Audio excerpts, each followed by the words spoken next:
খলিফা হযরত ওমর রাদিয়াল্লাহু তাআলা আনহু মদিনার অলিগলি ঘুরে দেখছিলেন যে তার প্রজারা কেমন আছে। হঠাৎ তিনি মদিনার উপকণ্ঠে একটি তাঁবুর ভেতর থেকে কান্নার আওয়াজ শুনতে পেলেন। তিনি কাছে গিয়ে দেখলেন এক বৃদ্ধা মহিলা চুলায় একটি পাতিল চড়িয়ে বসে আছেন, আর তার চারপাশে ছোট ছোট কয়েকটি শিশু কাঁদছে। হযরত ওমর রাদিয়াল্লাহু তাআলা আনহু সালাম দিয়ে জিজ্ঞেস করলেন, মা, এই বাচ্চারা কাঁদছে কেন? বৃদ্ধা উত্তর দিলেন, মা, এই বাচ্চারা কাঁদছে কেন? ওরা ক্ষুধা যন্ত্রণায় কাঁদছে। তিনি চুলায় পাতিল দেখলেন, ফুটছে, কিন্তু ভেতর থেকে কোনো খাবারের ঘ্রাণ আসছে না। তিনি অবাক হয়ে জিজ্ঞেস করলেন, পাতিলে কি রান্না হচ্ছে?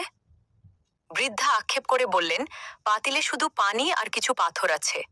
আমি ওদের মিথ্যা সান্ত্বনা দিচ্ছি যে খাবার রান্না হচ্ছে, যাতে ওরা অপেক্ষায় থাকতে থাকতে একসময় ঘুমিয়ে পড়ে। আমার ঘরে দেওয়ার মতো আর কিছুই নেই।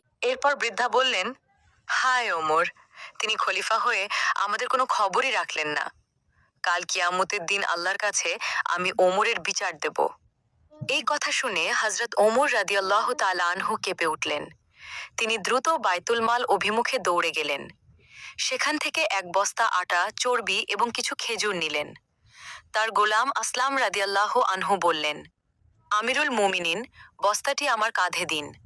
হযরত ওমর রাদিয়াল্লাহু তাআলা আনহু বললেন, না আসলাম, আজ তুমি আমার বোঝা বহন করবে ঠিকই, কিন্তু কিয়ামতের দিন কি তুমি আমার পাপের বোঝা বহন করবে?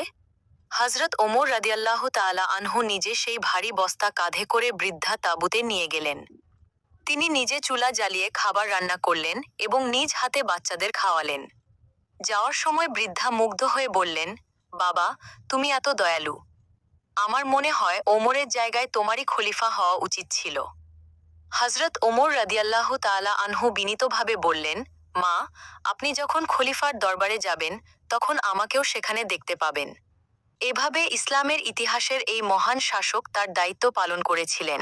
দয়া করে আমার ইসলামিক ইউটিউব চ্যানেলটা সাবস্ক্রাইব করবেন ইনশাআল্লাহ।